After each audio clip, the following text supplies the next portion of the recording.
Assalamu alaikum, welcome to Game Changer. I am Mariam Ziad. Tonight we will be talking about Pakistan's economic landscape and the strides taken by Special Investment Facilitation Council.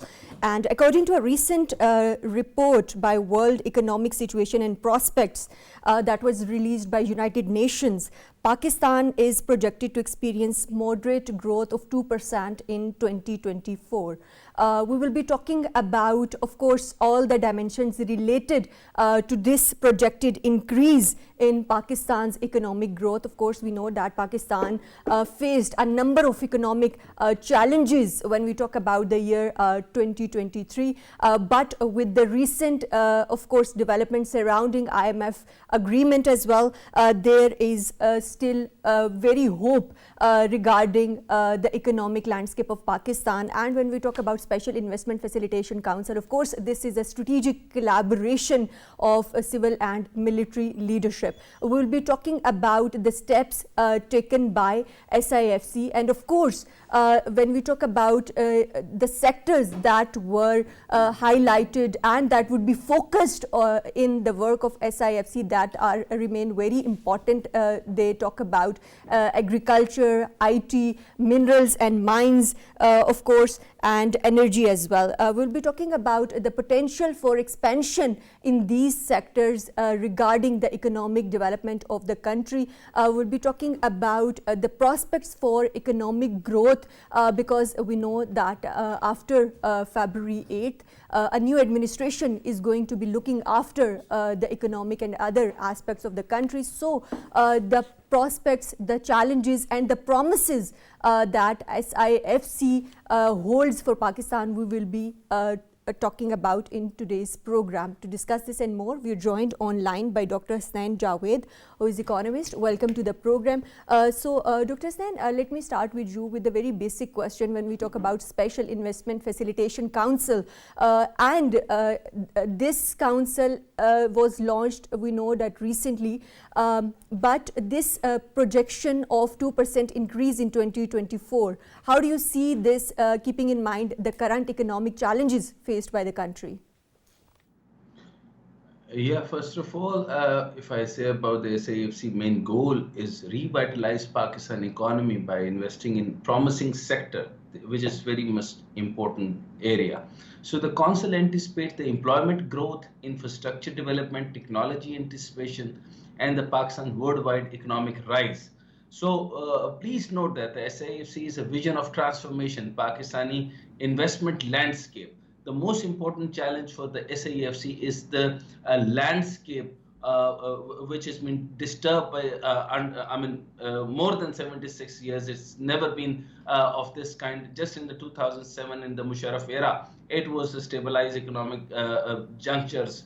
And in the Ayub Khan's era. So I really appreciate those eras, because from the golden era to this era, so we can now, this time where we are going to bankrupt, but where the SIFC comes in and we are come out of this catastrophe. Now, so the most important thing is what they achieve is like the black market, the gray market, and the leakages, which is the topmost achievement of the SIFC. And the most important thing is the one window operation for the foreign direct investment. What are the factors, when we talk about key sectors, Dr. Hasnain, what are the factors that account into this projected 2% increase in Pakistan's economic development?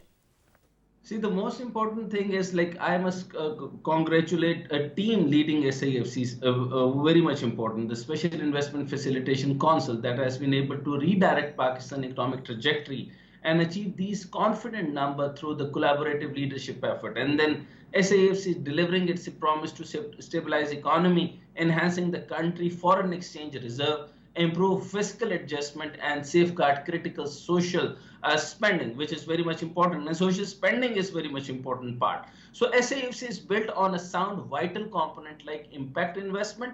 This is very much important in economic term, impact investment.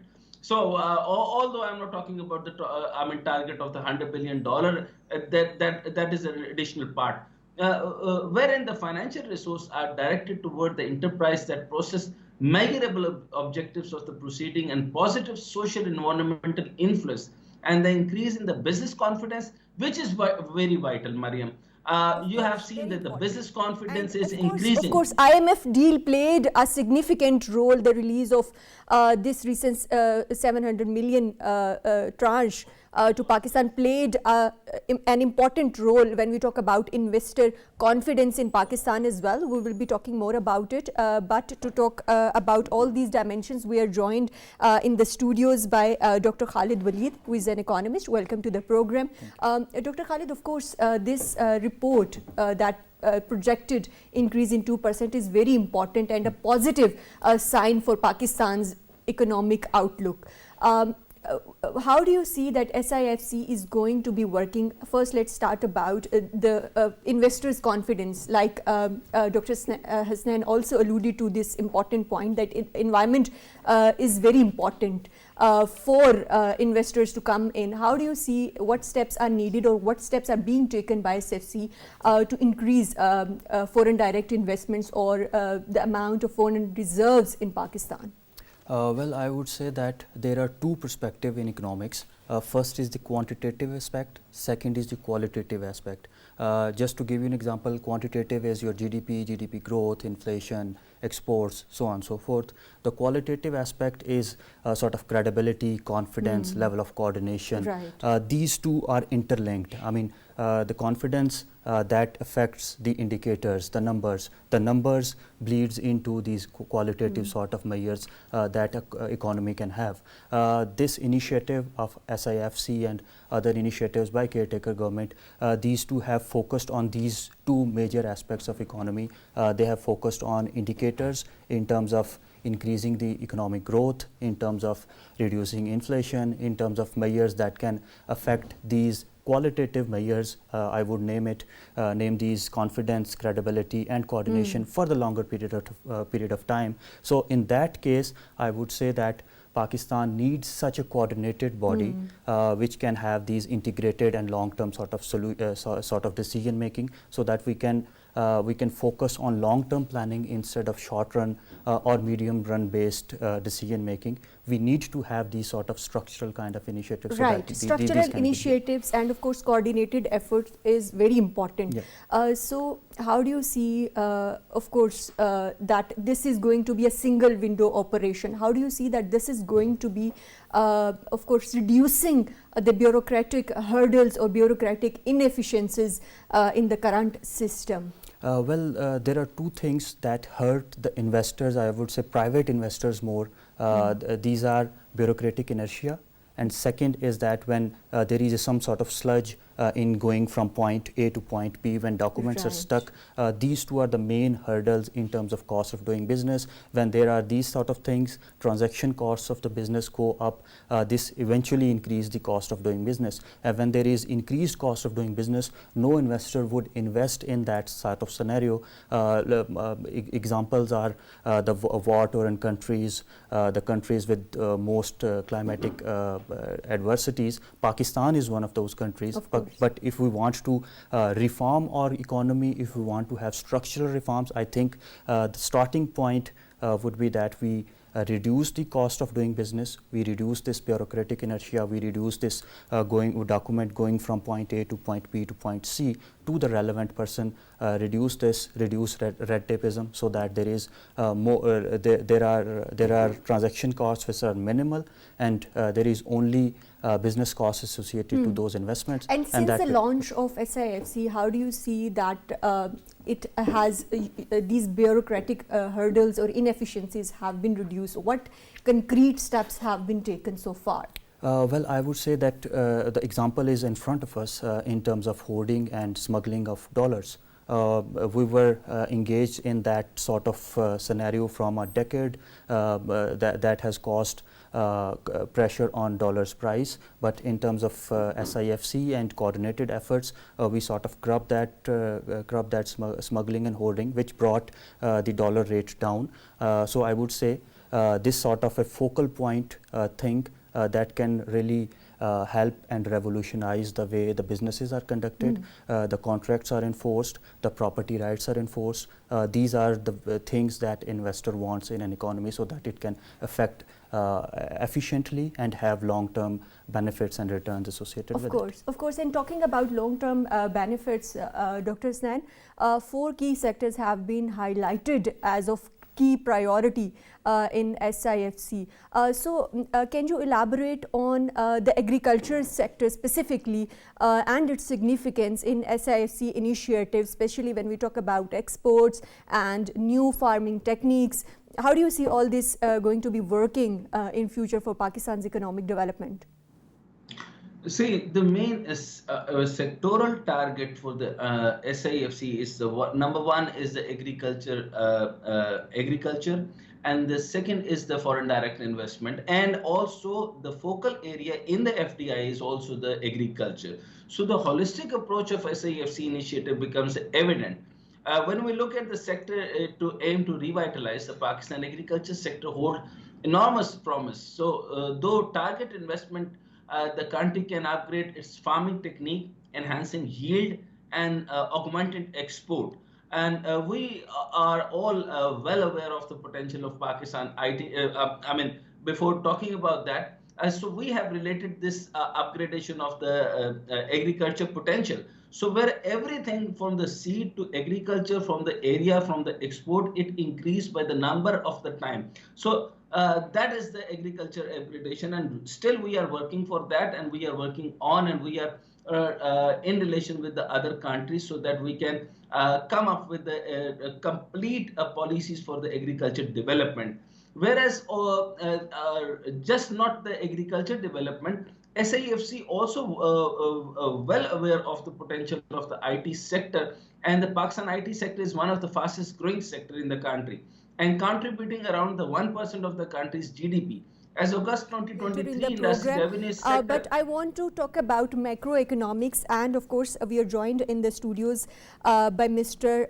Hassan Daud Bhatt, who is economist. Welcome to the program. Mr. Hassan, when we talk about SIFC, how do you see SIFC's role in improving the macroeconomic conditions of the country?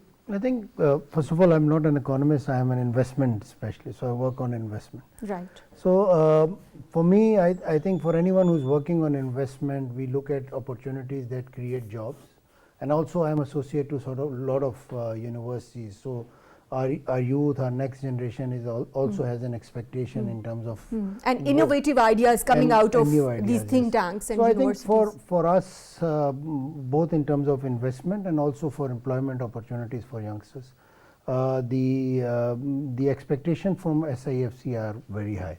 And when they work on certain initiatives, and the range of those initiatives are very wide, starting from mines and minerals to, as Asnan just highlighted, on IT sector, agriculture, and also in the renewable energy sector, which Khalid will be speaking about more again. So I think the range is wide. The ability of these initiatives to create that macroeconomic stability is important. But all this will be nurtured and supported based on how the political situation comes out to be, and that political situation, stability in a political situation, is extremely imperative, and that would actually translate into how these projects will come out, how the dividends of these projects will be achieved, and how useful SIFC will be in not just in the short term but also in the long term. Right. So, Dr. Khalid, how does SIFC, of course, addresses the concerns raised by, of course, ADB, IMF, World Bank, keeping in mind the current economic conditions and, of course, the economic instability that Dr. Daud also alluded to? You mentioned development partners and international financial institutions, and in a broader ambit, the private investors and international investors. What they need is a credible economic decision makers. They need coordinated efforts from government with the multiple levels, and they need some sort of a confidence in the market so that they can invest. This apex body, SIFC, would perform a function in a way that is decision making is more credible, more based on theoretical economics, not the popular decisions, and transparent as well. Is very important. When these institutions, development partners, they see transparency, they need a systematic approach. They see that their finances are going to the targeted sectors and targeted audience. Then they invest more. They have more confidence. But I would agree to the Dr. Hassan's point that this should be taken into a broader ambit of political ownership, well-represented government and political stability, so that this initiative of SIFC that is more long-lasting, and it can then emit some sort of a long-term planning for Pakistan as well, which can attract by the way the financial assistant, financial development assistant, and private sector investment in Pakistan, which Pakistan direly need in all the sector. This is a good thing about SIFC, that they are focusing on balanced growth patterns, not just one sector. They are from agriculture to IT to mining. It's a multifaceted approach that is needed for Pakistan's multifaceted crisis. True. That is economy, energy, and environment. So in that sense, SIFC's role under a political ownership, that would be a very key thing for Pakistan. Right, very important point highlighted by Dr. Khalid and of course Dr. Dawood as well. Dr. Sain, what's your take on this, that continuity of policies is very important when we talk about such initiatives like SIFC, and also I would like you to elaborate on the IT sector and significance of it in of course SIFC. Mariam, as far as you talking about the policy, if you allow me, with your permission, if I deviate little and come to the question in a different way, I just wanted to talk about very important and a crucial issue that most of the people wanted to ask, that why military is intervening. So I wanted to just answer this, that it is just not the practice in Pakistan. It is the practice of the civil-military collaboration on the social impact initiative is not exclusive to Pakistan. So nations across the globe have recognized the benefit of these collaborative efforts. So the United States Department of Defense, for instance, has invested a renewable energy initiative to reduce the carbon emission and enhance energy security. And there are the effort toward the protection of the indigenous territories and environmental conservation initiative, and which military has assumed to potential position in the Brazil. So these examples illustrate the significant potential for the collaboration between the military and civil sector in promoting the sustainable development and economic growth. So several countries have successfully addressed these challenges by implementing the program that ensures the balance of unnecessary political intervention in the national affairs. So Ghana is an example of a nation that has attained the remarkable accomplishment by following the 30-year strategy outlined in its constitution. So I just wanted to ask that these are the portfolios where the military is, if they intervene in that way, so that doesn't mean that they are intervening in our political or civil structure. Right, of course. It gives a strategic angle to the whole initiative. Right, rightly pointed out, Dr. Sain. Of course. Now I'm coming on to your point. Is that given the appeal imaging the forecast of the Pakistan economy in 2024, it is implemented to the place significant emphasis on the economic reform. And it is crucial because reforms is must in Pakistan, and without Pakistan military, without the intervention of Pakistan military, reforms cannot happen. Because IPP matter, again, independent power production and the other matters and the red tapeism cannot remove without military. And then the investment opportunity under SIFC, Dr. Dawood Hassan known that how much military intervention is important, because with an estimate foreign investment ranging from the $6 billion to $70 billion projected over the next 3 to 5 years, to the horizontal looks bright to Pakistan. So there is a lot need to $700 billion to reserve or the record or the other canvas. So the whole landscape of the investment is very much required by the intervention of the military. So, Dr. Dawood, I want to move towards the importance of IT sector. Like you earlier pointed out that you are working with universities, and of course, innovative ideas come out of these universities. how do you think that SIFC should be capitalizing on these innovative ideas, keeping in mind the youth bulge in Pakistan? Yeah, but before I answer to this question, I think I would also refer to your earlier question from Khalid. Sure. I think the concern of the multilateral were not against SIFC. They were in terms of creating a new body which will work on investment related activities. Right. So whenever you create a new body, there are concerns, because what will be the role, how would they, and how would the existing infrastructure, the policy makers, the overall government structure, how would that be implemented, or how would that be utilized in terms of having another body? So that was their concern, and they were later brief about that, and how the role of SIFC perhaps in a top-down manifestation of investment attraction would take shape. In terms of IT and all the other aspects that we keep talking about, I think the potential for Pakistan is not just in the IT sector but in e-commerce.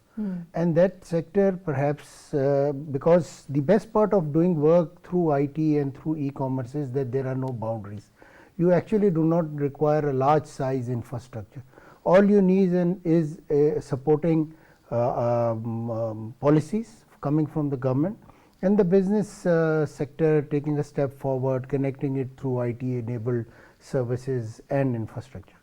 So what SIFC has to do is to perhaps look at the policy articulation, support synergy of effort, because in our after 18th amendment, our each provinces in terms of investment looks at it in its own canvas. Right. So perhaps creating that synergy, creating that ease of doing business through IT enabled services, because you just cannot have physical infrastructure and keep creating more physical infrastructure. So that is why the significance of SIFC having a single window operation is very important. Yeah, and also there are several other initiatives that Pakistan has been taking and is taking, like Pakistan single window. That is a very good initiative. All SIFC has to do is to tell the stakeholders, all stakeholders, political, perhaps academic, and also business community, that these initiatives are there to stay. The government, stakeholder, the intelligentsia need to actually step forward and support them in their own perhaps methods and ways.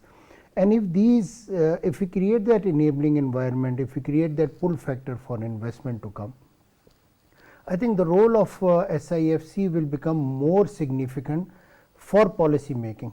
Why? Because what we need now is, especially in the private sector, is the government to just make enabling policies and not participate in business. Let the business community come forward and benefit from the government just policy. Create an enabling environment so that, of course. So now, even today, yesterday we had the third party participation joint working group of CPEC. So we have CPEC, we have our initiatives working with the Middle East. So in order to synergize all this effort, SIFC's role is critical, and I think we should not look at it in a military, because SIFC has various tiers, and at all tiers it is led by the Prime Minister, which is a political Of course, and it just adds a strategic dimension to the whole operation. When you talk about, of course, the interest of other countries and, of course, the significance of e-commerce, when we talk about boom in IT sector, but skill set remains critical in all this. Do we have human resource or skill set for operationalization of all these elements? And what kind of collaborations Pakistan needs? Of course, yesterday we had a meeting, fourth meeting of CPEC as well, but what other countries or what kind of elements or industries we need to take on board? I think, first of all, we are blessed that we are living in a country where the population size is big in one way, and most of the urban youth speaks English, which in an e-commerce platform or any business environment is very supportive to attract and talk to people across borders. So in that aspect, I think one of the skill set that we require now is perhaps looking at AI, robotics, blockchain, and some of the IT related capacity building that we need, and that is only limited to our urban centers. Even in agriculture sector, so when we talk about a rural economy, I think there also, when we talk of building capacity of the human resource. What we need to do is not create a large size change. We should create small center of excellence, bring in people, build their capacity, and then perhaps look at the transition that you are speaking about. Again, when we talk of energy sector and we say that we want to bring in renewable energy, we want to have various green technologies and all. First of all, we need to understand what is the meaning of green. Is it only about solarization of Pakistan, or is it much beyond? Is it also in agriculture sector? Is it also in the blue economy and all the other aspect of our economies? So when we understand that at a top level and where the role of SIFC will be critical, then again perhaps we in other sectors like academia need to actually tell our student what sort of capacities they are required. And actually teach those skills to the students. And also people who go abroad to study, perhaps they should build up their capacity and come back in Pakistan, because in Pakistan the opportunities are immense and they are growing. And when we have this political stability, I think the overall natural endowment that we have, the agriculture, land mass, human resource, weather, I think we have in our region the most diverse weather, from winter to the best part of summer. So I think that diversity in Pakistan, I think, can help us get to business. What hurts, and I'm glad that you mentioned that also, is about continuity of policy. If we can have long-term plan, because our country lacks long-term plan, we do not have as we speak an industrial policy. So if I talk of green industry, if I talk of renewable energy for that industry, first of all I need to have an industrial policy in place which is support the manifestation of what we are talking about. Right, of course. So when we talk about different sectors, of course energy sector remains important, but let's talk about minerals and mines first. How do you see the strategic importance of recorded gold and copper reserves, and how SIFC plans to invite and of course investors in this sector? Well, I would say that Dr. Hassan also mentioned in terms of significance of SIFC, one more aspect is the integration. Integration of downstream industries and upstream industries. When they are integrated with whole scheme of business, then Pakistan can reap the true benefits. Mine and minerals are the one sector that can start the economic revival of Pakistan, not just providing the wealth of the nation, but also that wealth translating into providing Pakistan as a manufacturing superpower or finished goods superpower in terms of processing and in terms of technology and capacity development. What SIFC role I see in that regard is creating linkages, creating integrated sort of environment, so that we can not only invest, we can invite the international investors, foreign investors, but mobilize our local investors in that particular areas of where the recorded mining is happening and so on and so forth.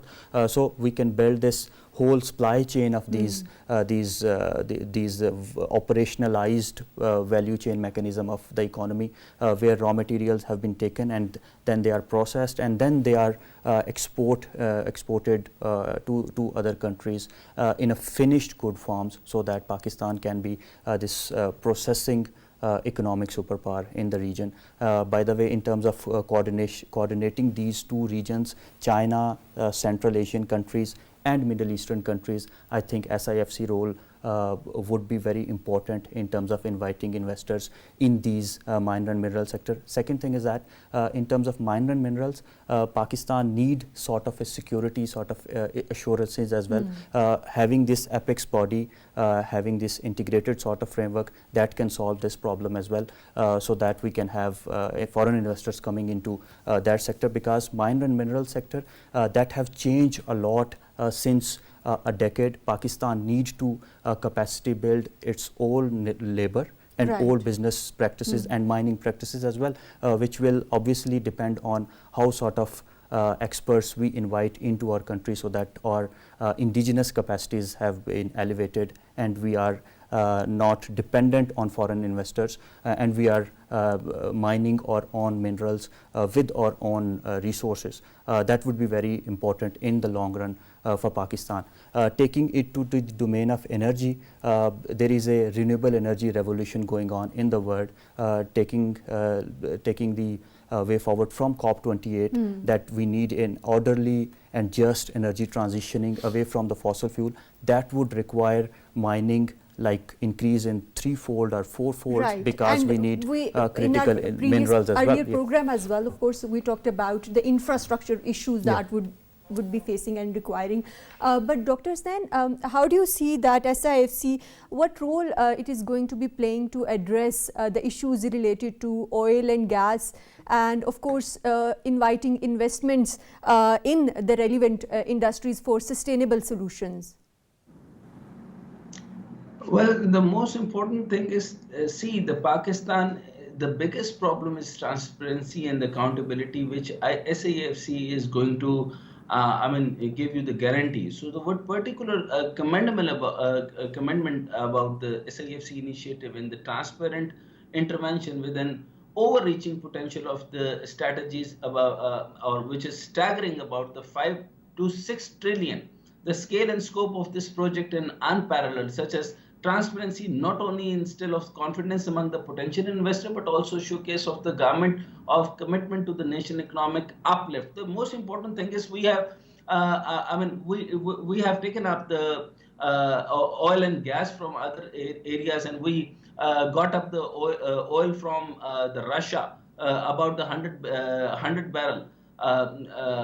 So it goes nowhere because the internal refineries are not capable of this. So the most important thing is the transparency and accountability. So if there is no accountability and another thing, alternative energy resources, even we are giving the energy on the 54.6 rupees. So whereas the hydropower is just about the 6.76. So why not working on the hydro and maximum to the coal power projects and maximum to solar? So other alternative energy resources need so many projects and a lot many projects, and red tapeism is there. So why not working on hydropower and then transmission and working on the WAPDA and clarify the red tapeism over there, and this is very much important. Let me take the same question to Dr. Hassan. Dr. Hassan, what innovative policy solutions should SIFC propose to enhance productivity, revenue, and of course financing for enduring economic resilience? I think overall the expectation from SIFC are huge, are very high. Everyone looks at SIFC at this time because everyone wants a stable, economically prosperous Pakistan. Each one of us, you know. Of course. So for that, role of SIFC is critical. So for them, what policies they need to take is do not be over ambitious, and perhaps look at the low-hanging fruit that can be achievable, perhaps in a given time, whatever time they set for themselves. So for 2024, which is not going to be a very promising year, because of several changes. We have geopolitical changes across the world. We have Russia, Ukraine, we have the Gaza crisis happening, and perhaps some of the brewing crisis in Africa also. That would impact the supply chains across the world. So the challenge, and also what has come out of the World Economic Forum and perhaps COP28, while there are opportunities, there are huge challenges. And for any country to address those challenges, we need to synergize at all fronts. All stakeholders have to sit down together and be innovative in terms of creating synergy. So they have to create new innovative ideas of how to connect the federation in terms of taking economic decision maker, which can stem down and perhaps have a trickle down effect on our economy. So, you know, for investment point of view, we should not be 6 countries representing, say KP is representing differently, Sindh is representing differently. SIFC should provide platform for me as an investor, that you come and perhaps we will be your one window, or anyone that they assign should be that one window, and that one window should be digitally connected with all the provincial board of investment or investment bodies. Dr. Daud, you're saying should be. So when you see the work on paper, do you think this is going to be happening soon? I think so, yes, because this is low hanging. Some of that work was happening earlier also in each government, and also perhaps now that we will have a more, and I hope we have a more stable government. This has to happen faster and perhaps yesterday. So for that to happen, I think SIFC role will be another innovative structure that they need to work on is perhaps how our road shows across the world are presented. We cannot have one size fit all sort of road shows ke aap, you make that presentation and show it everywhere. Right. Fifth You largest will have milk to be producer. innovative in that regard Yes, as well. and also use technology and perhaps AI also, because now the marketing trends are changing post even chat GPT, the new ideas are coming, new innovations are coming, and perhaps we do have that human resource in Pakistan which can help create a marketing strategy which is supported by technology. Right. So, Dr. Khalid, can you provide us insights into SIFC's interactions with foreign territories and its global aspirations, and also when we look at the best global practices in terms of economic reforms? Well, I think in terms of global practices, coordination is the key.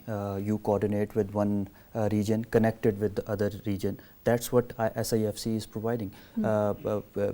Making Middle Eastern investors coming into Pakistan, where there is ample opportunities for corporate farming, and then that corporate farming could provide some sort of a solution to that Middle Eastern countries, GCC countries, in terms of their food insecurity.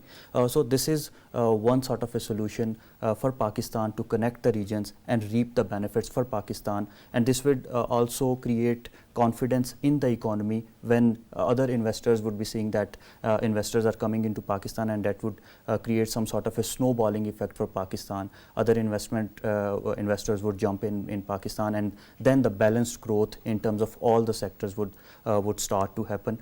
It is imperative that we make contact with other investors, explore new markets in Africa, in other regions, so that there is more globalized sort of Pakistan's diversification happening in Pakistan, so that we are not reliant on one source of energy or one source of import and exports, or one sort of remittance market. When we talk about SIFC's aspirations, they are global. Of course, they are catering to domestic investors as well as to the foreign investors. So do you think that we are ticking all the boxes when we talk about the global best practices in terms of economy?